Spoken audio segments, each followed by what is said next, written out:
In a suburban Ohio living room, a successful software engineer was about to face her adoptive family's ultimate financial demand. What started as a routine family meeting took a shocking turn when they encountered an ultimatum that would shatter 15 years of arrangements. Ella Miller wasn't your typical grateful adoptee. For 5 years, she had been the family's personal ATM, known for her analytical mind and inability to refuse those who raised her. When her adoptive siblings presented their latest expenses, they had no idea they were walking into a confrontation. Ella produced adoption papers that would dismantle everything the Morrison family believed about loyalty and obligation. What began as another financial request would become a reckoning with family's true meaning. Before we jump back in, tell us where you're tuning in from, and if this story touches you, make sure you're subscribed, because tomorrow I've saved something extra special for you. The notification sound from Ella's phone cut through the focused silence of the open-plan office like a knife. She glanced at the screen without lifting her hands from the keyboard, her fingers still dancing across the keys as she debugged a particularly stubborn piece of code. The text was from Emma. "Emergency! Need $500 for deposit on wedding venue? They're holding it for someone else if I don't pay by 3 p.m. Please, please, please!" Ella's jaw tightened almost imperceptibly. She finished typing her current line of code, then reached for her phone. 3 more messages had appeared in the 15 seconds since the first one. "I know you're at work, but this is urgent. I can't lose this venue, Ella. It's my dream. You know I wouldn't ask if it wasn't important." With practiced efficiency, Ella opened her banking app and transferred the money. No questions asked. No discussion about repayment schedules that would never materialize. Just the swift, mechanical motion of enabling another family crisis. She set the phone face down on her desk and tried to refocus on the screen. The code that had seemed straightforward moments before now looked like hieroglyphics. Her concentration had been shattered, replaced by the familiar knot of resentment that twisted in her stomach every time her phone buzzed. "Late lunch?" asked David, her project manager, appearing beside her cubicle with his jacket slung over his arm. "You've been staring at that same function for 10 minutes. Ella blinked, realizing she'd been lost in thought. "Yeah, actually, that sounds perfect." The phone buzzed again as she stood up. This time it was Jake. "Sis, quick favor. Can you spot me $300? Landlord is being a total dick about late fees, and I'm between paychecks. We'll get you back next Friday for sure." Ella stared at the message for a long moment. Next Friday would come and go without any mention of repayment, just like the previous 6 next Fridays had. She could predict the cycle with algorithmic precision. The urgent request, the promise of quick repayment, the gradual shift from gratitude to expectation, and finally, the silent assumption that the debt had simply evaporated. Her fingers hovered over the keyboard. For a wild moment she considered typing no, just 2 letters. Such a simple word, yet it felt impossibly heavy. Instead, she transferred the money. The elevator ride to the lobby gave her a moment to breathe, but even the brief respite was interrupted by another buzz. This time it was a group text to the family chat. "Linda Morrison. Family meeting this Sunday at 2 p.m. Everyone needs to be there. We have important matters to discuss regarding everyone's futures and responsibilities. This is not optional." Ella's stomach dropped. Family meetings were never good news. They were formal affairs, conducted in the living room with everyone arranged like a tribunal. The last one had been 3 months ago, when Jake's second business venture, a food truck that never actually served food, had finally collapsed under the weight of his own negligence. The lobby's marble floors clicked under her heels as she walked toward the coffee shop across the street. The familiar bustle of downtown Cleveland at lunchtime usually energized her, but today everything felt muted, as if she were viewing the world through thick glass. As she waited in line, her mind drifted backward. She could pinpoint exactly when the financial requests had started. It was her sophomore year at Ohio State, when she'd gotten her first real internship at a tech startup. She'd been so proud, calling the Morrisons to share the news about her summer salary. "That's wonderful, honey," Linda had said, her voice warm with what Ella had interpreted as maternal pride. "You've always been so responsible with money. Not like some people I could mention." There had been a meaningful pause. Actually, since you're doing so well, maybe you could help Jake with his car payment this month? He's having a rough time, and you know how hard it is for him to ask for help. It had seemed reasonable then. Family helping family. She was succeeding where Jake was struggling, and wasn't that what families did? Share resources? But the requests had evolved. What started as emergency assistance became regular subsidies. Jake's car payment became Jake's rent.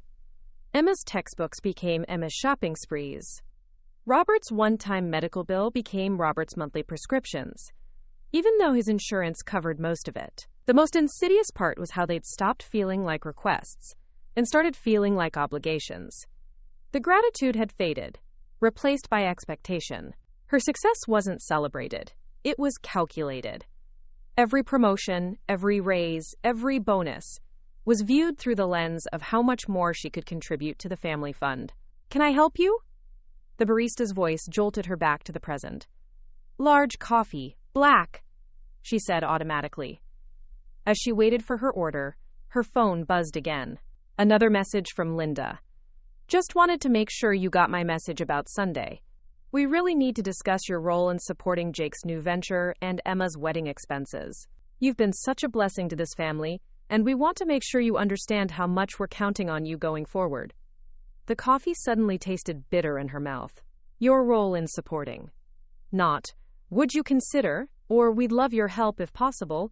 Your role. As if it were already decided. As if she were a line item in their budget, rather than a person with her own dreams and financial goals. She found herself walking toward Fountain Square instead of returning to the office. The October air was crisp, carrying the scent of fallen leaves and the distant promise of winter. She sat on a bench and pulled out her phone, but instead of opening her banking app or responding to the family messages, she found herself typing something else into the search bar. Ohio adoption laws. Her finger hesitated over the search button. What was she doing? Why was she researching this now? But she pressed it anyway. The results filled her screen. Legal requirements. Rights of adopted children. Inheritance laws. The difference between legal adoption and guardianship. As she scrolled through the information, a cold realization began to settle in her chest. She had never been legally adopted. 15 years in the Morrison household. 15 years of calling them mom and dad. 15 years of believing she was truly part of the family. And she had no legal standing whatsoever. She was, in the eyes of the law, nothing more than a long-term houseguest. Her hands were shaking slightly as she continued reading. Legal adoption conferred rights. Inheritance rights. The right to make medical decisions. The right to be considered an actual family member rather than a charity case. The family meeting suddenly took on a different cast. Your role in supporting. We're counting on you going forward. They weren't discussing her future as a daughter. They were negotiating the terms of her continued service as their personal ATM.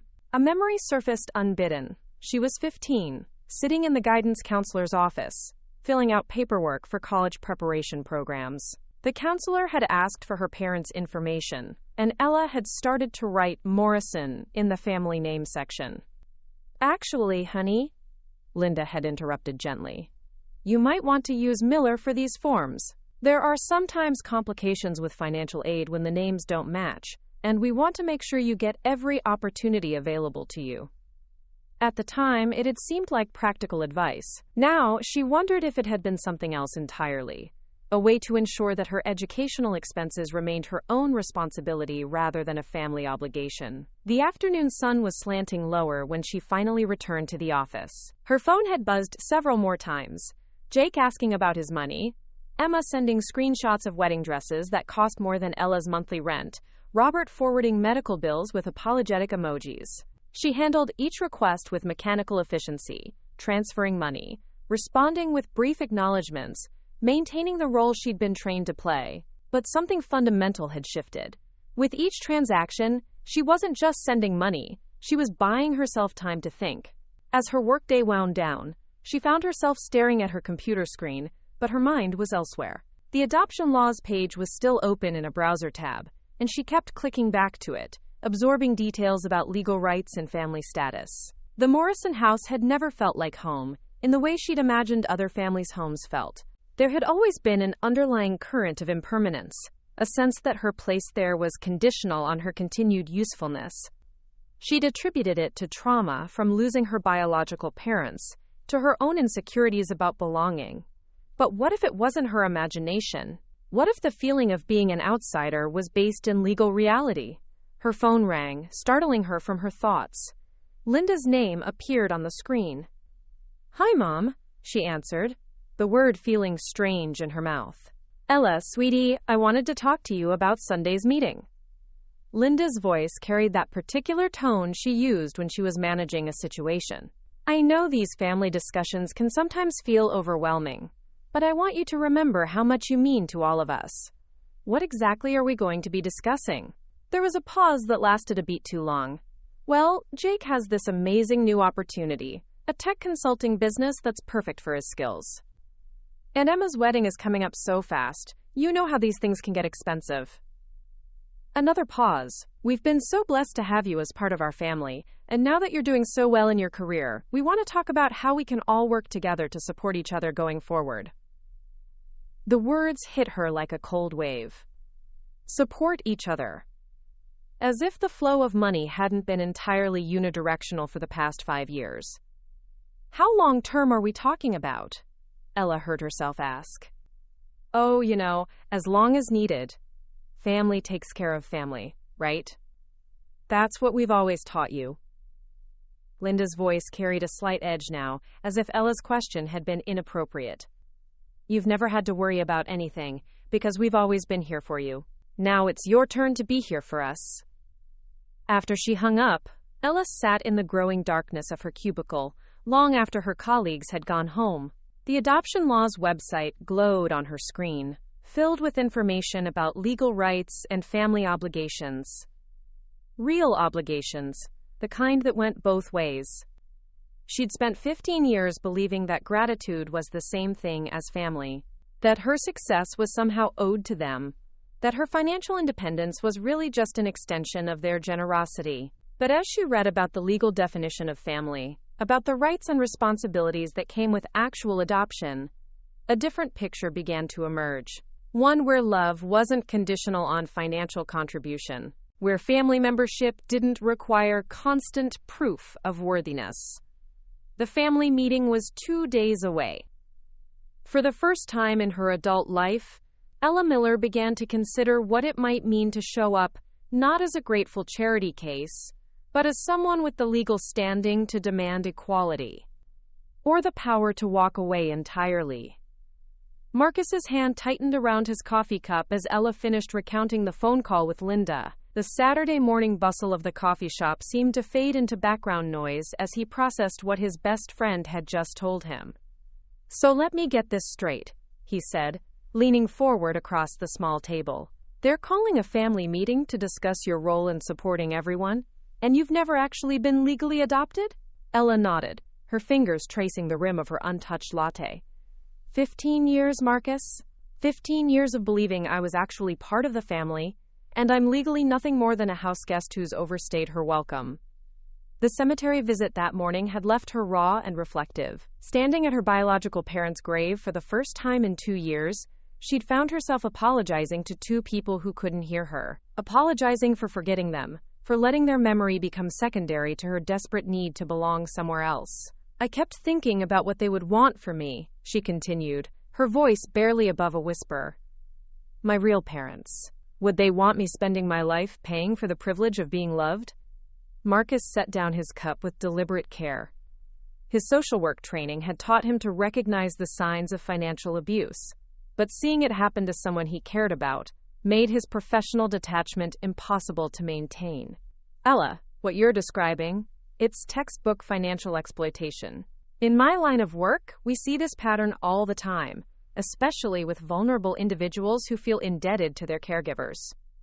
She looked up at him, and he could see the conflict warring in her dark eyes. "But they did take me in when no one else would. I was bouncing between foster homes, and the Morrisons gave me stability. They gave me a chance. And you've paid them back 100 times over." Marcus's voice carried the authority of someone who'd seen too many cases like this. "How much money have you given them over the years? Really think about it. Ella was quiet for a long moment, her analytical mind automatically calculating. Probably close to $60,000. Maybe more. The number hung between them like an accusation. Jesus. When I say it out loud, that's not love, Ella. That's exploitation disguised as family obligation. The words hit her like a physical blow, even though part of her had already known the truth. She thought back to the early days with the Morrisons, when she'd been 8 years old and desperate to prove she deserved to stay. Linda had been warm and nurturing, Robert kind but distant. Jake and Emma had been curious about their new sister, welcoming in the way children often are, but there had always been an undercurrent of conditionality. Good grades meant approval, perfect behavior meant belonging, and later, financial success meant family harmony. I remember the first time Jake asked me for money, she said, her voice taking on the distant quality of someone reliving a painful memory. I was 19, working my first real internship. Preparing and narrating this story took us a lot of time, so if you are enjoying it, subscribe to our channel. It means a lot to us. Now back to the story. He needed help with his car payment, and Linda made this comment about how wonderful it was that I was in a position to help family members who weren't as fortunate. Fortunate, Marcus repeated, his tone sharp, as if your success was luck, rather than the result of your hard work and intelligence. The crazy part is, I was proud to help. I felt like I was finally contributing something meaningful to the family, like I was earning my place at the table. She laughed bitterly. Turns out I was just training them to see me as a resource rather than a person. Marcus reached across the table and covered her hand with his. You know what you need to do, don't you? Ella met his eyes, and for the first time since the whole conversation began, her expression hardened with resolve. I need to get actual adoption papers. Legal ones. Are you planning to ask them to sign them? I'm planning to demand it. The words came out stronger than she'd expected, surprising even herself. If they want me to commit to supporting this family going forward, then I want the legal recognition that comes with actually being part of it. Equal inheritance rights, medical decision-making authority, all of it. Marcus studied her face, recognizing the shift from victim to strategist. This was the Ella he'd met in college. Brilliant, determined, uncompromising when it came to fairness and logic. And if they refuse, then I walk away. Completely. The certainty in her voice startled them both. I've spent 15 years trying to earn something that should have been freely given. If they can't see me as a daughter worthy of legal recognition, then maybe they don't see me as a daughter at all. The coffee shop seemed to grow quieter around them as the weight of her decision settled. Marcus had known Ella for 8 years, had watched her struggle with family dynamics that never quite made sense, had seen her question her own worth in ways that broke his heart. You know I'll support you no matter what you decide, he said finally. But I think you're making the right choice. You deserve a family that sees your value beyond your bank account. Ella's phone buzzed on the table between them. Another text from Emma, this one with pictures of bridesmaid dresses that cost more than most people's monthly rent. Without hesitation, Ella declined the request for money that followed. That felt good, she admitted, a small smile playing at the corners of her mouth. It's going to get harder before it gets easier, Marcus warned. They're not going to take this well. 15 years of established patterns don't change without a fight. I know. Ella's voice was steady, but her hands trembled slightly as she reached for her purse. That's why I need to be prepared. I need those adoption papers, and I need to understand exactly what legal rights I'm demanding. As they left the coffee shop, Marcus couldn't help but feel proud of his friend. The woman walking beside him was no longer the uncertain girl who'd been grateful for whatever scraps of affection came her way. This was someone who'd finally recognized her own worth. The family meeting was tomorrow. By then, Ella Miller would be armed with more than just emotional clarity. She'd have legal documentation that would force the Morrison family to confront the true nature of their relationship. Whether they chose love or convenience would determine everything that came next. The Morrison living room felt smaller than usual as Ella stepped through the front door Sunday afternoon. The familiar scent of Linda's vanilla candles mixed with the lingering aroma of the pot roast that had been served for lunch. A meal Ella had deliberately missed by arriving exactly at 2 o'clock. There she is. Linda's voice carried that particular brightness she used when orchestrating family harmony. "We saved you a plate, sweetie." "I'm fine, thanks." Ella settled into the armchair that had somehow become designated as hers over the years, positioned slightly apart from the main seating area, as if even the furniture arrangement reinforced her status as adjacent to, rather than fully part of, the family circle. Robert looked up from his newspaper with a smile that didn't quite reach his eyes. Good. Well, now that we're all here." He folded the paper with deliberate care, the sound of crinkling newsprint filling the momentary silence. Jake sprawled across the couch with the casual confidence of someone who'd never doubted his place in the world. At 25, he still carried himself like the golden child he'd always been.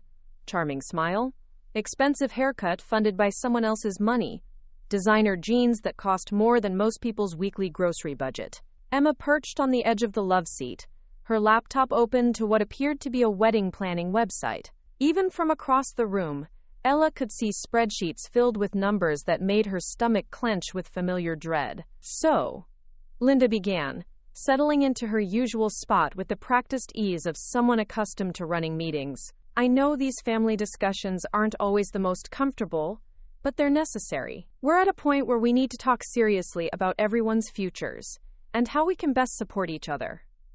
The word support hung in the air with weighted expectation. Ella noticed how Linda's gaze lingered on her when she said it, the subtle emphasis that made clear who was expected to do the supporting and who would be receiving it. "Jake, why don't you start by telling Ella about your new opportunity?" Jake straightened, his expression shifting into the earnest enthusiasm he always displayed when pitching his latest venture. "Right, so you know how I've been working in sales, right? Well, I've been thinking about branching out on my own. Tech consulting. There's huge demand for it, and with my network and communication skills, it's basically guaranteed success." Ella found herself listening with the analytical mind that had served her so well in her actual career. "What's your business plan? Market research? Startup costs?" The question seemed to catch Jake off guard. Usually, family meetings involved presentations of need followed by immediate acquiescence. "Well, I mean, the demand is obvious. Everyone needs tech consulting these days. As for costs..." He looked toward Linda, who stepped in smoothly. "The initial investment is quite reasonable. About $15,000 to get properly established. Business licenses, equipment, marketing materials, that sort of thing." $15,000? Ella repeated the number without inflection. "It's really an investment in all our futures," Robert added, his voice carrying the gentle persuasion he'd perfected over years of avoiding direct confrontation. "When Jake's business takes off, it'll benefit the whole family." Emma chose that moment to rotate her laptop screen toward the group. "And speaking of investments in the future, I've been finalizing the wedding plans. We've managed to keep costs reasonable, but there are some essential expenses that need to be covered soon." The spreadsheet that appeared on her screen was a masterpiece of rationalized extravagance. Line items for flowers, photography, catering, venue, music, and decorations that collectively totaled more than Ella's annual salary. "This is reasonable?" Ella asked, her voice carefully neutral. "For a wedding, absolutely." Emma's tone carried a defensive edge. "Sarah Chen from college spent $30,000 on hers, and ours is barely half that. Plus, this isn't just about one day. It's about starting a marriage on the right foundation. Trevor's family has certain expectations." Ella noticed the subtle hierarchy embedded in Emma's words. Trevor's family's expectations mattered. The financial burden of meeting those expectations apparently did not fall on Trevor's family. "I understand weddings are important," Ella said slowly, "but I'm curious about the timeline you're envisioning for these contributions." Linda's smile tightened almost imperceptibly. "Well, Jake's business opportunity is time-sensitive. The market window won't stay open forever. And Emma's wedding is in 6 months, so the deposits need to be secured soon." "And after that?" The question seemed to confuse them. Robert frowned slightly. "After what?" "After Jake's business is established and Emma's wedding is paid for." "What then?" "Then we'll be family," Linda said, as if the answer should be obvious. "Family takes care of each other always. That's what you do when you love someone." Ella felt something cold settle in her chest. And what does always look like, specifically? Jake shifted uncomfortably. What do you mean? I mean, are we talking about ongoing monthly support? Annual contributions? A percentage of my income? I'm trying to understand the long-term expectations here. The room fell silent, except for the tick of the grandfather clock in the corner. Ella could see the family exchanging glances, communicating in the wordless language developed over years of managing situations that required delicate handling. Sweetie, Linda's voice took on the patient tone she'd once used with difficult students. You're overthinking this. We're not talking about contracts or business arrangements. We're talking about family love and support. But surely you understand that I need to plan my own financial future too. What about my retirement, my emergency fund? What if I want to buy a house someday? You'll always have a home here, Robert said quickly. This house, this family, it's yours too. The words should have been comforting. Instead, they felt like a trap closing around her. Ella reached into her purse and pulled out the manila envelope she'd prepared that morning. Actually, Dad, that's something I wanted to discuss. My legal status in this family. The temperature in the room seemed to drop 10 degrees. Linda's smile became fixed. Robert's newspaper crinkled as his grip tightened, and Jake and Emma both looked genuinely confused. What do you mean, legal status? Emma asked. Ella met each of their eyes in turn, her voice steady despite the hammering of her heart. I mean that after 15 years of living as your daughter, I've never actually been legally adopted. In the eyes of the law, I'm not really part of this family at all. The silence that followed was deafening, broken only by the sound of Emma's laptop sliding off her lap and hitting the carpet with a soft thud. The manila envelope felt heavier than it should have as Ella placed it on the coffee table. The soft thud it made seemed to echo in the sudden silence that had engulfed the Morrison living room. Legal adoption papers, she said, her voice cutting through the stunned quiet with surgical precision. Everything needed to make me officially part of this family. Equal inheritance rights, medical decision-making authority, all the protections and responsibilities that come with being an actual daughter, rather than a long-term houseguest. Linda's face had gone pale, her carefully maintained composure cracking like ice under pressure. Ella, sweetie, I don't understand why you're bringing up technicalities. Technicalities?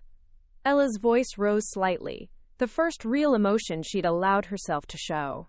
15 years of believing I was your daughter, and you call legal recognition a technicality? Robert set down his newspaper with shaking hands. Now, Ella, there's no need to get upset. We've always considered you our daughter. The paperwork doesn't change that. Doesn't it? Ella leaned forward, her analytical mind taking control. Because from where I'm sitting, it explains a lot. Why I was never included in discussions about college funds. Why my name isn't on any family documents. Why every financial contribution I make is framed as gratitude, rather than the obligation of a family member helping other family members. Jake had been staring at the envelope as if it contained a bomb. This is insane. We're talking about family, not some corporate merger. Since when do you need paperwork to prove love? Since the family meeting agenda seems to involve my permanent financial servitude, Ella replied, her voice deadly calm. If I'm going to commit to supporting this family going forward, then I want the legal standing that comes with actually being part of it. Emma's laptop lay forgotten on the floor as she struggled to process what was happening. You're being ridiculous. We've never treated you like anything other than family. This is just... It's hurtful, Ella. After everything we've done for you. The familiar guilt manipulation hit Ella like a physical blow, but this time she was ready for it. Everything you've done for me? Let's talk about that. You took me in when I was 8 years old and desperate. You provided me with a home and stability, and I have been grateful for that every single day for 15 years. She stood up, needing the physical advantage of height for what came next. But let's also talk about what I've done for this family. $63,000, Robert. That's how much I've contributed to this household since I started working. Jake's car payments, his first business venture, his rent when he was quote, between jobs. Emma's tuition supplements, her study abroad program, her shopping sprees disguised as emergencies. Your medical bills, Mom, even though insurance covered most of them. Linda's mouth opened and closed soundlessly. The precise figure seemed to have robbed her of her usual eloquence. And that's just the direct financial contributions, Ella continued, her voice gaining strength. That doesn't include the Christmas gifts, the birthday presents, the family vacation supplements, the graduation expenses I funded for both Jake and Emma while paying my own way through college on scholarships and part-time jobs. Jake shot to his feet, his face flushed with anger. So what? You're going to throw our help back in our faces? This is what we get for giving you a home when no one else wanted you? The words hung in the air like a slap. Even Emma winced at her brother's cruelty, and Robert made a sound of protest that died in his throat. But Ella didn't flinch. If anything, Jake's outburst seemed to strengthen her resolve. There it is, she said quietly. The truth behind all the family love rhetoric. I'm the charity case who should be grateful for whatever scraps of affection I receive. Well, let me make something very clear. I'm done being grateful for conditional love. She picked up the envelope and held it between them like a shield. Here's what's going to happen. You're going to sign these adoption papers, making me a legal and equal member of this family with all the rights and protections that entails. Or you're going to lose me entirely. You can't be serious, Linda whispered, her teacher's authority crumbling into something that looked almost like panic. After all these years, you're going to throw away our relationship over paperwork? I'm not throwing anything away. I'm demanding the respect that should have been mine from the beginning. Ella's voice was steady, but her hands trembled slightly as she continued.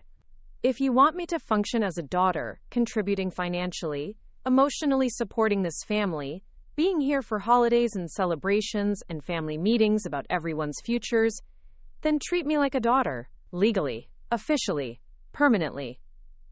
Robert stood up slowly, his face gray with what might have been guilt or fear. Ella, you have to understand, there were reasons we never formalized the adoption. Legal complications, timing issues. What complications? She demanded. What timing issues? I've done the research, Dad. Ohio's adoption laws are straightforward. The only complication would have been if you never actually intended to make me a permanent part of this family. The accusation hit its mark.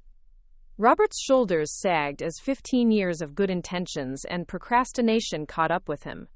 Emma had started crying, the kind of manipulative tears she'd perfected in childhood. This is destroying our family, Ella. How can you be so selfish? Selfish? Ella turned on her with an intensity that made Emma shrink back. I've spent my entire adult life putting this family's needs before my own. I've delayed buying a house, haven't taken vacations, haven't started dating seriously, because there was always another crisis that needed funding. And I'm selfish for asking to be treated as an equal? Linda made one last desperate attempt to regain control. We can discuss the adoption later, after we've all had time to calm down. But right now we need to focus on Jake's business opportunity and Emma's wedding. These deadlines won't wait for legal paperwork. Ella looked around the room at the faces of the people who had raised her. Jake's angry entitlement, Emma's tearful manipulation, Linda's desperate attempts to maintain control, Robert's guilty silence. No, she said simply. I'm done making deposits into a relationship that doesn't give me equal withdrawal rights. Sign the papers, or I walk away from all of it. The money, the meetings, the expectations, the family obligations, all of it. She moved toward the door, leaving the envelope on the coffee table like a gauntlet thrown down between them. You have until next Sunday to decide whether you want a daughter or a bank account. You can't have both anymore. The front door closed behind her with a soft click that sounded like the end of everything they thought they knew about Ella Miller. The silence in the Morrison living room stretched long after the front door closed behind Ella. The manila envelope sat on the coffee table like an accusation, its contents radiating implications that none of them were quite ready to face. Robert was the first to break. He sank back into his chair, his face buried in his hands. My God, Linda, what have we done? Linda's composure, so carefully maintained for decades of managing family crises, finally shattered. What have we done? She's the one making ridiculous demands. After everything we've given her. Given her? Robert's voice cracked with a raw emotion his family rarely heard from him. Or taken from her. $63,000, Linda. She's been supporting this family for years, and we never even gave her the legal protection of being our actual daughter. Jake paced the room like a caged animal, his earlier anger morphing into something closer to panic. This is insane. She can't just cut us off. We're family. Are we? The question came from Emma, whose tears had dried into something harder and more frightening. Because if we were really family, wouldn't she already have those papers? The next few days passed in a haze of awkward phone calls and uncomfortable realizations. Robert found himself lying awake each night, staring at the ceiling while his wife slept beside him. On Tuesday evening, he finally crept downstairs to his home office and opened his laptop. The Ohio Department of Health website was surprisingly straightforward about adult adoption procedures. As he read through the requirements, consent of all parties, background checks, court filing fees, he realized how simple it would have been, how simple it had always been. He pulled up old emails, searching for evidence of the, quote, complications he'd cited over the years. There were none. Just a trail of procrastination and excuses, each deadline missed because there had always been something more pressing. Jake's graduation. Emma's college applications. Linda's return to work. The house renovations. Or maybe, a voice in the back of his mind whispered, because keeping Ella in legal limbo had served their purposes. An unofficial family member who felt obligated to contribute, but had no claim to what she was building. 3 blocks away in her apartment, Ella had unplugged her phone after the 15th call from various family members. She'd listened to a few of the voicemails. Jake's angry demands that she stop being ridiculous. Emma's tearful pleas about her ruined wedding. Linda's carefully modulated disappointment about destroying family unity. Not one of them had mentioned the adoption papers. Linda Morrison sat in her kitchen Wednesday morning, surrounded by legal printouts she'd obtained from her friend Margaret, a family law attorney. The inheritance implications were worse than she'd feared. If Ella became their legal daughter, she would be entitled to an equal share of everything. The house, Robert's life insurance, the small savings accounts they'd managed to accumulate. It changes everything, Margaret had explained over coffee. Right now, you can leave your estate to your biological children. But if you legally adopt Ella as an adult, she becomes an equal heir under Ohio law. There's no going back. Linda stared at the numbers on the page. The house alone was worth nearly $300,000. Divided 3 ways instead of 2, it would significantly impact Jake and Emma's inheritance. Was it fair to ask her biological children to sacrifice their futures for someone who wasn't really? She stopped herself before completing the thought, but the damage was done. Someone who wasn't really family. After 15 years, that's what it came down to. Her phone buzzed with a text from Jake. Mom, we need to talk. This is getting out of hand. Jake had spent Tuesday evening venting to his girlfriend Melissa about Ella's quote. But as he paced around Melissa's apartment, gesticulating wildly about family loyalty and legal technicalities, something in her expression had stopped him cold. Jake, she'd said quietly, how much money has Ella given you over the years? The question had caught him off guard. I don't know. It's not like I keep track. She's family. Rough estimate. He'd tried to calculate it. Car payments, rent assistance, the 2 failed businesses, countless smaller requests. The number that emerged made him feel sick. Maybe 20,000? 25? And how much have you paid back? The silence that followed had been answer enough. Now, sitting in his barely furnished apartment, furnished courtesy of Ella's money, a voice reminded him. Jake found himself scrolling through their text history. The pattern was undeniable. Request, gratitude, silence, repeat. Never any discussion of repayment. Never any acknowledgement that what he was asking for was actually quite significant. He'd started typing apology texts a dozen times, but each time he'd stopped. What was he apologizing for? Accepting help from someone who'd offered it freely? It wasn't his fault that Ella made good money and didn't have kids or a husband to spend it on. But even as he tried to justify it to himself, he kept hearing Melissa's quiet question. When was the last time you did something for Ella that didn't benefit you? Emma's approach was more direct. Wednesday afternoon found her standing outside Ella's office building, having looked up the address online. She'd rehearsed the conversation during the 40-minute bus ride downtown, practicing the right balance of hurt and righteous indignation. But when Ella emerged from the elevator at 5:30, looking tired and somehow smaller than Emma remembered, the prepared speech evaporated. "Ella, thank God! I need to talk to you." Ella's expression didn't change. "I told you I'd have an answer by Sunday." "This is crazy. You're destroying everything over a piece of paper. Trevor's parents are going to think we're some kind of dysfunctional family if we can't even afford a simple wedding." "You can afford it, Emma. You just can't afford it on your own." The distinction hit harder than Emma had expected. That's different. Family helps family." "Does it?" Ella's voice was perfectly calm. "When's the last time you helped me with anything, Emma? When's the last time any of you asked how I was doing, what I needed, what my goals were?" Emma opened her mouth to respond, but no words came. In all her preparation for this conversation, she'd never considered the possibility that the question might be turned around on her. As Ella walked away, Emma found herself standing alone on the sidewalk, facing a truth she'd never had to confront before. For all her talk of family loyalty and love, she couldn't remember the last time she'd treated Ella as anything more than a solution to her financial problems. Back at the Morrison house, the manila envelope remained unopened on the coffee table, a constant reminder of the choice they had to make. Sign the papers and accept Ella as an equal daughter, with all the legal and financial implications that entailed. Or lose her entirely.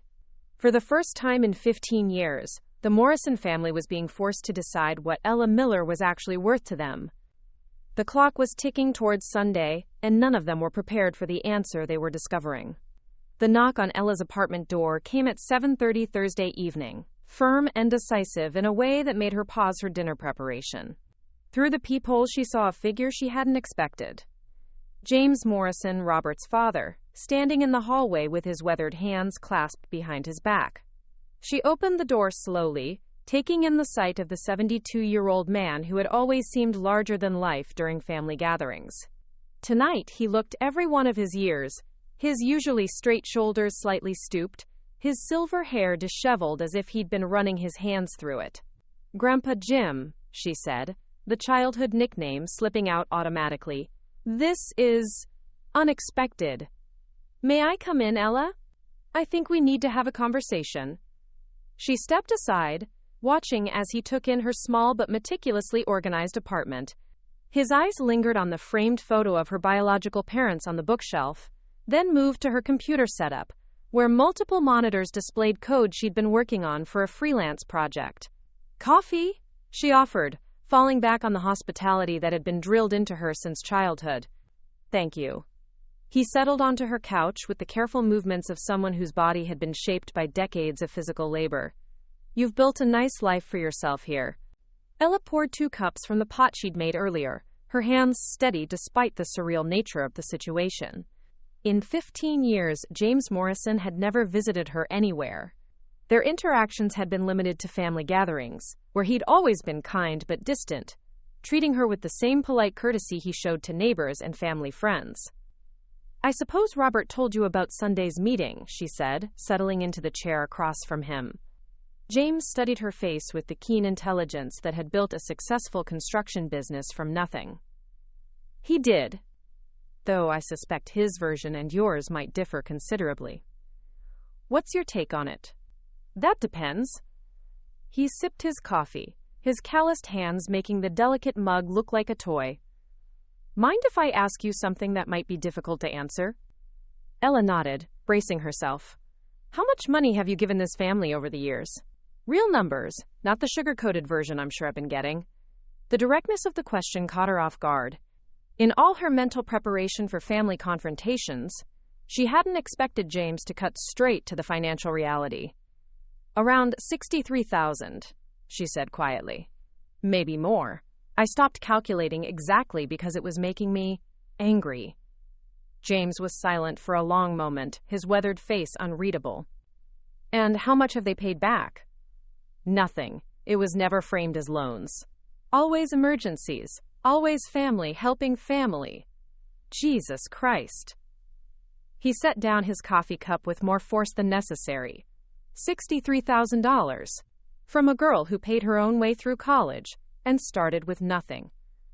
The word girl should have rankled, but coming from him it felt protective rather than diminishing. I wanted to help. In the beginning I really did. I felt like I owed them everything. And now? Ella chose her words carefully. Now I feel like I've been paying rent on love that should have been freely given. James leaned back, his expression thoughtful. You know, I helped Jake with his first business venture. $5,000 for that food truck idea that never served a single customer. He came to me with this big presentation about guaranteed returns and family investment opportunities. I didn't know you'd contributed too. Oh, I did. And when it failed, you know what he said? That the market wasn't ready for his vision. No apology. No acknowledgement that he'd wasted my money. No mention of paying me back. James's voice carried a bitterness Ella had never heard from him before.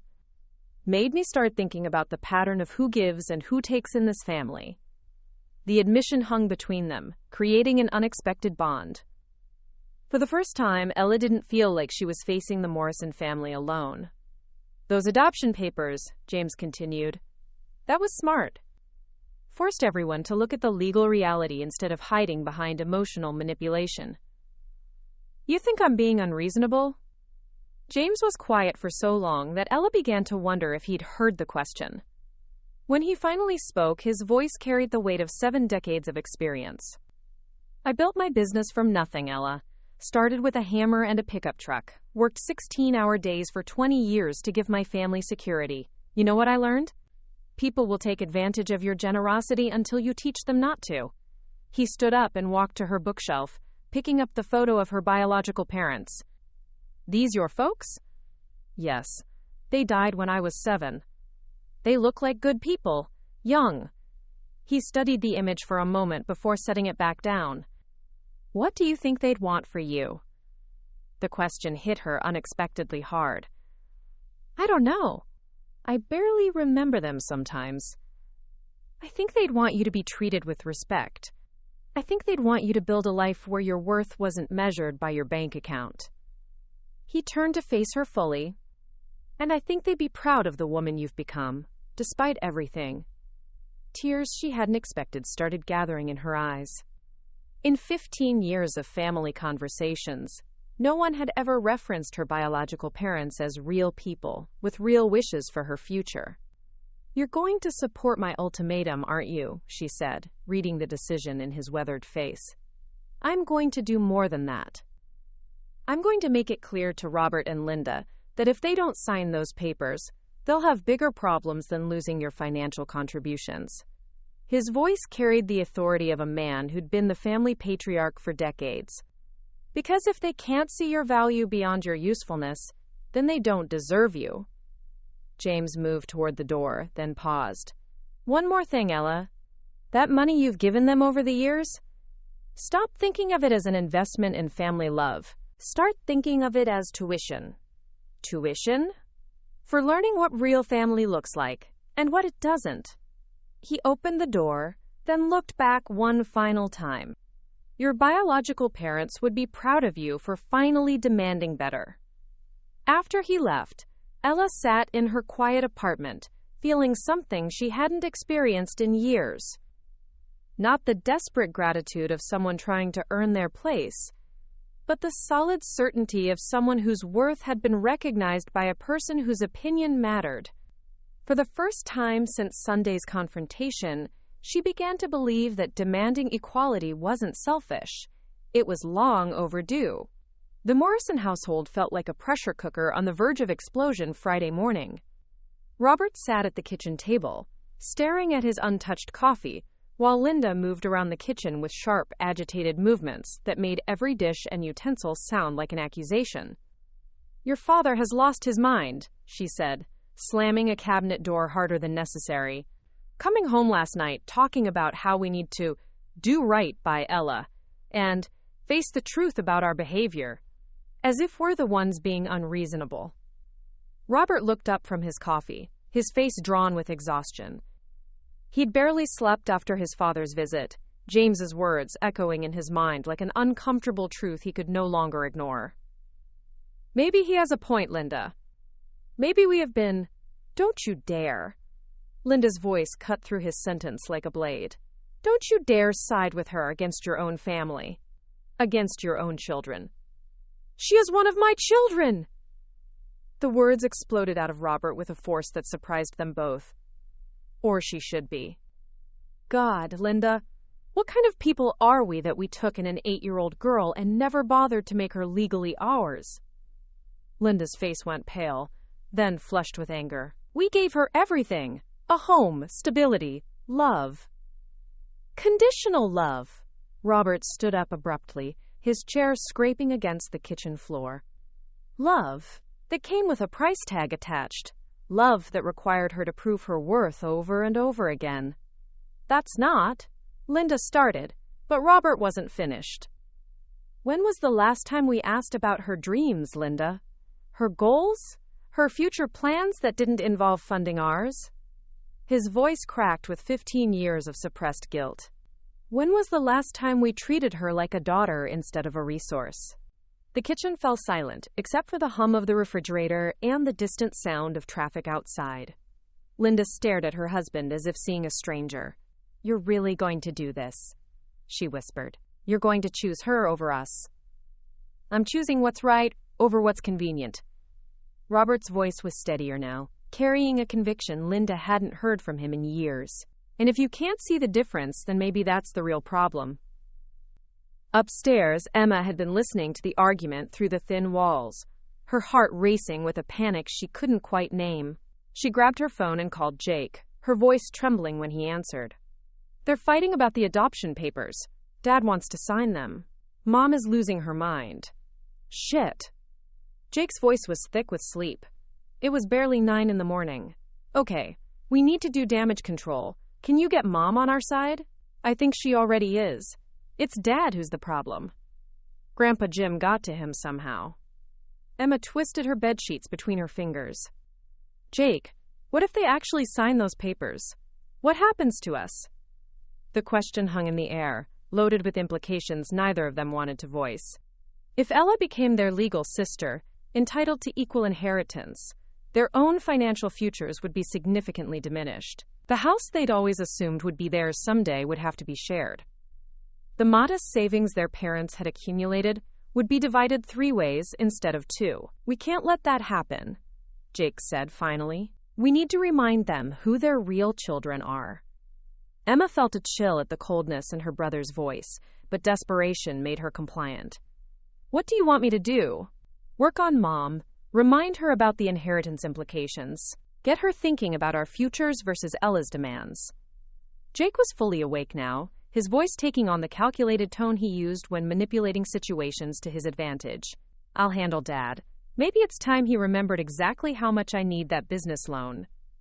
And if that doesn't work, then we make sure Ella understands the consequences of her little power play. After they hung up, Emma sat in her childhood bedroom, surrounded by the posters and mementos of a life that had always felt secure and predictable. For the first time, she found herself genuinely considering what it would mean to lose Ella entirely. No more emergency funds for unexpected expenses.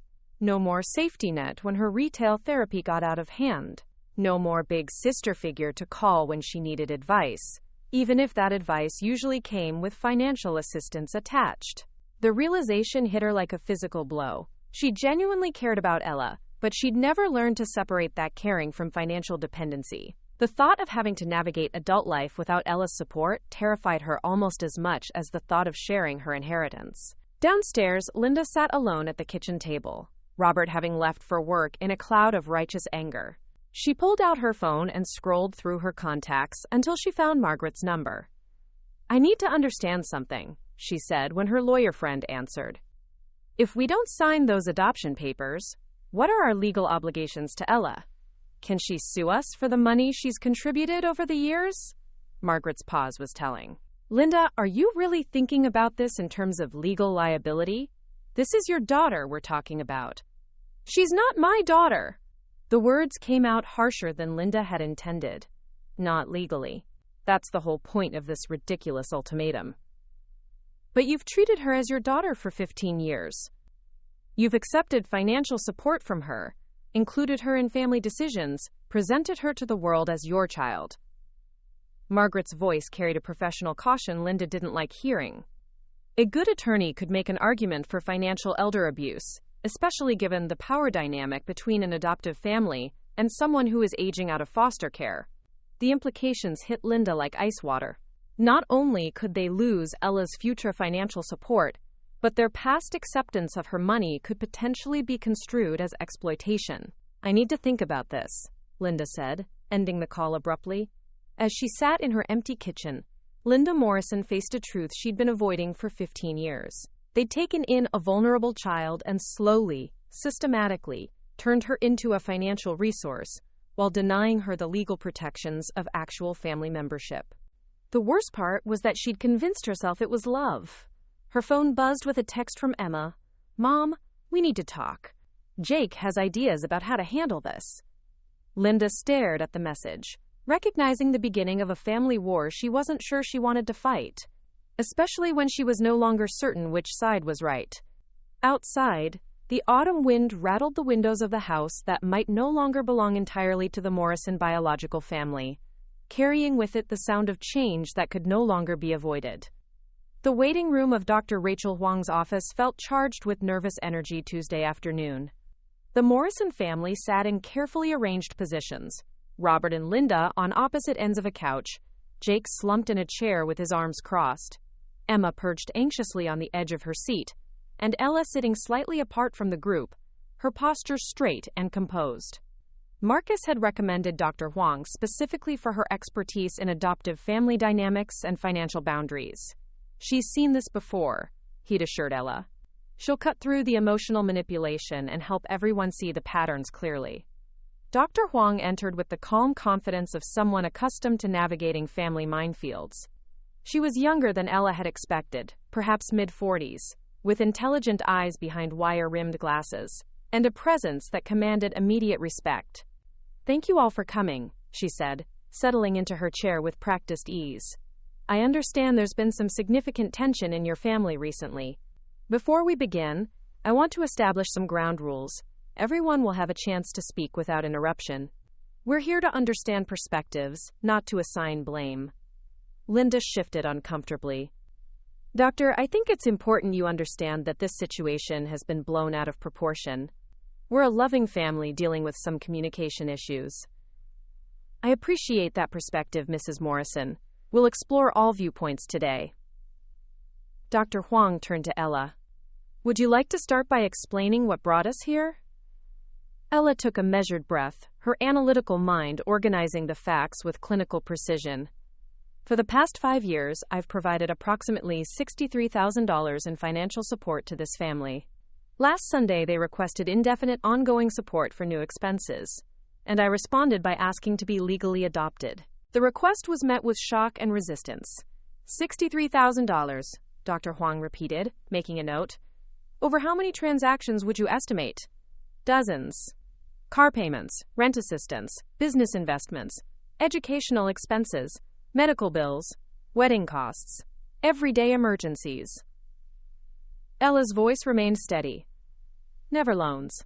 Always gifts. Always framed as family obligation." Jake shot forward in his chair. "She's making it sound like we forced her," she offered to help. "We never demanded anything." "Can you tell me about a specific request you made to Ella?" Dr. Huang asked gently. Jake's confident expression faltered slightly.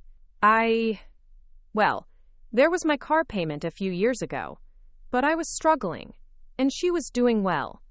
That's what family does." "How did you approach her about this need?" I told her I was in trouble, that I might lose my job if I couldn't get to work reliably." Jake's voice grew defensive. It wasn't manipulation. It was the truth.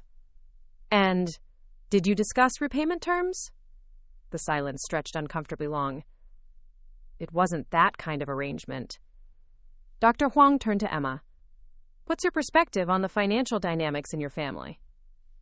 Emma's carefully maintained composure began to crack. Everyone's acting like we're these terrible people, but Ella never said she had a problem with helping us. She always seemed happy to do it. Did you ever ask if she was happy to do it? The question hung in the air like an accusation. Emma's face crumpled. No. I guess I assumed.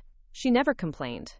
Ella, Dr. Huang said gently, did you feel comfortable expressing reluctance about these financial requests? No. The word came out barely above a whisper. I was terrified they'd stop loving me if I said no. I'd already lost one family. I couldn't risk losing another. The room fell silent except for the soft sound of Emma beginning to cry. Not the manipulative tears she'd perfected over the years, but the raw, ugly crying of genuine remorse. Linda's voice cut through the emotion with sharp defensiveness. That's not fair. We never threatened to stop loving her. We opened our home to a child no one else wanted. Mrs. Morrison, Dr. Huang's voice carried a subtle warning. I'd like you to consider how that statement might sound to someone who is 8 years old and traumatized by loss. I just meant, Linda faltered, perhaps hearing her own words for the first time. We gave her everything we could. Except legal recognition, Robert said quietly, his voice heavy with guilt. Except the actual security of knowing she belonged. Linda turned on her husband with fury. You're going to sit there and blame me for this? As if you didn't benefit from every dollar she contributed to this household. I'm not blaming you, Linda. I'm blaming us. Both of us. Robert's composure finally cracked completely. We took a traumatized child and turned her into our personal bank account while convincing ourselves it was love. Jake stood up abruptly. This is bullshit. Everyone's acting like we're criminals. We're family. Family helps each other. Jake. Dr. Huang's voice remained perfectly calm. In your experience, has the help in your family been reciprocal? What do you mean? When was the last time you provided financial assistance to another family member? Jake's mouth opened and closed soundlessly. In the silence, Emma's crying grew harder. I never had money to help, Jake said finally, his voice small. But you've had time, emotional support, other non-financial resources? Another long silence. Dr. Huang turned back to Emma, whose tears had slowed to hiccuping sobs. Emma, what are you feeling right now? I'm scared, Emma admitted through her tears. I'm scared of losing Ella, but I'm also scared of seeing myself clearly. I've been so jealous of her success, but I've also been dependent on it. I don't know how to separate caring about her from needing her money. The honesty in Emma's voice seemed to break something open in the room. For the first time, the family was moving beyond defense and manipulation toward genuine examination. Linda, Dr. Huang said gently, you mentioned giving Ella everything you could. Can you tell me about your feelings regarding legal adoption? Linda's facade finally crumbled entirely. I was terrified, she whispered. Terrified that if we made it legal, she might leave anyway. Terrified that she'd realize she didn't need us. And terrified that... She stopped, her face crumpling. What else were you terrified of? That I'd never love her the same way I loved Jake and Emma. That she'd always be different. That the adoption papers would make that lie legal, instead of letting me pretend the feelings would come eventually. The brutal honesty hung in the room like a confession that changed everything. Ella felt something she hadn't expected. Not anger, but a strange kind of relief. Finally, after 15 years, someone had told her the truth. Dr. Huang looked around the room at 5 people who had finally stopped pretending everything was fine. The question now, she said quietly, is whether you're all willing to build something real from this foundation of truth. The Morrison living room felt different Sunday afternoon. The autumn light streaming through the windows seemed sharper, casting everything in stark relief.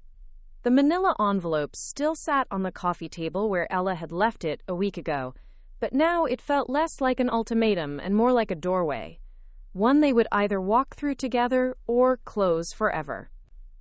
Ella arrived exactly at 2 o'clock, just as she had the previous Sunday. But this time, there was no nervous energy in her movements, no desperate hope for acceptance. Dr. Huang's session had stripped away the illusions for everyone involved. Whatever happened today would be based on truth rather than wishful thinking. The family was already assembled, but their positions had shifted subtly. Robert sat forward on the couch, his hands clasped tightly in his lap. Linda occupied the chair she'd commandeered from Robert's desk, positioned as if she were chairing a board meeting. Jake sprawled in the same spot as before, but his casual confidence had been replaced by something more subdued. Emma sat curled in the corner of the love seat, her laptop nowhere in sight. "Thank you for coming," Robert said formally, as if this were a business negotiation rather than a family meeting. In many ways, Ella supposed, that's exactly what it was. "I said I'd hear your decision," Ella replied, settling into her usual chair. "I'm here to listen." Linda cleared her throat, her teacher's voice carrying the weight of someone who'd spent days preparing her remarks. "We've done a lot of thinking this week. About what Dr. Huang said. About our family dynamics. About what we want going forward." She paused, looking around the room at her biological children and husband before continuing. "I want to start by acknowledging some things that should have been said years ago." Ella felt her breath catch, not daring to hope, but unable to stop herself from listening intently. "You were 8 years old when you came to us," Linda continued, her voice growing steadier. "You'd lost everything, your parents, your home, your sense of security.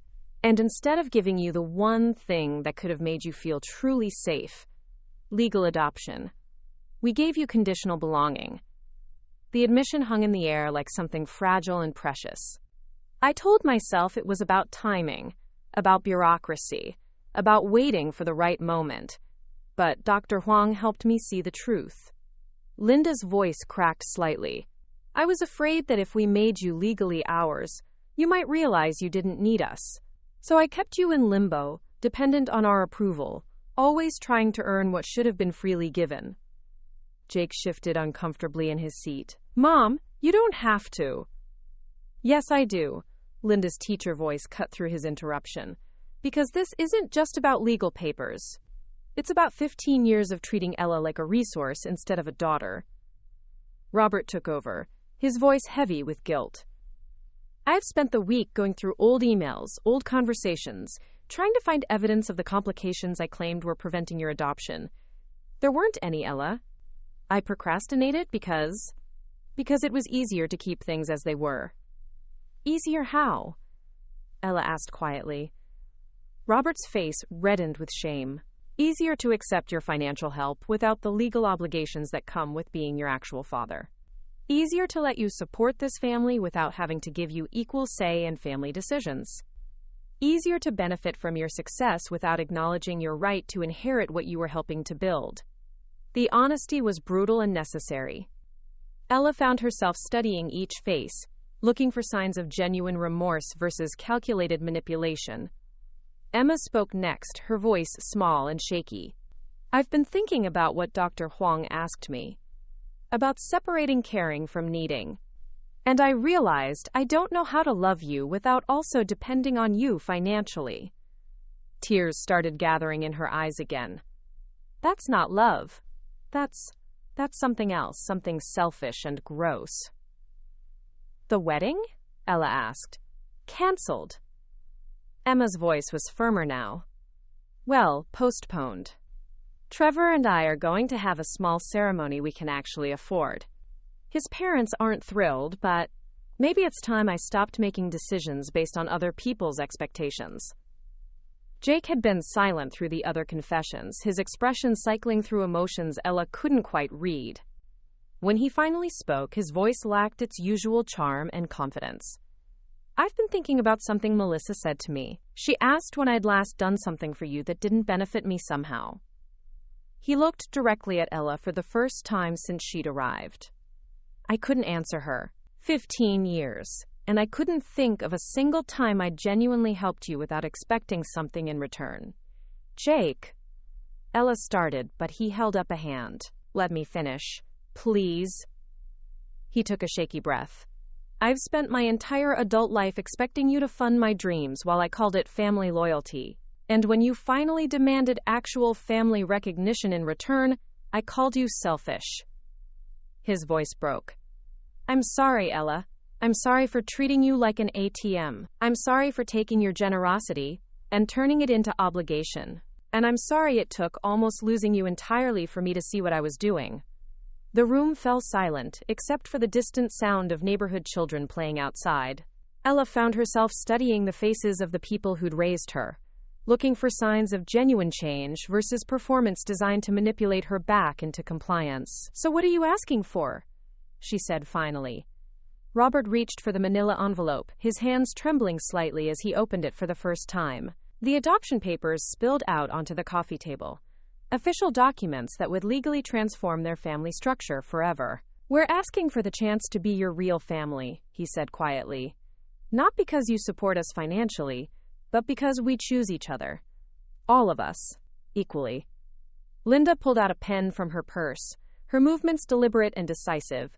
"We want to sign these papers, Ella. We want to make you legally our daughter, with all the rights and protections that entails, including equal inheritance, equal say in family decisions, and equal respect.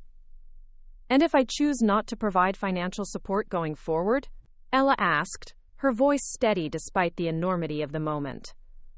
"Then that's your choice to make," Emma said firmly. "As our sister, not our bank account." Jake nodded agreement. "I found a job, by the way. Nothing glamorous. Customer service at a tech company. But it's steady income. I'm done expecting other people to fund my dreams." Ella looked around the room one more time, seeing not the desperate family who demanded her ongoing support just a week ago, but people who seemed genuinely committed to change.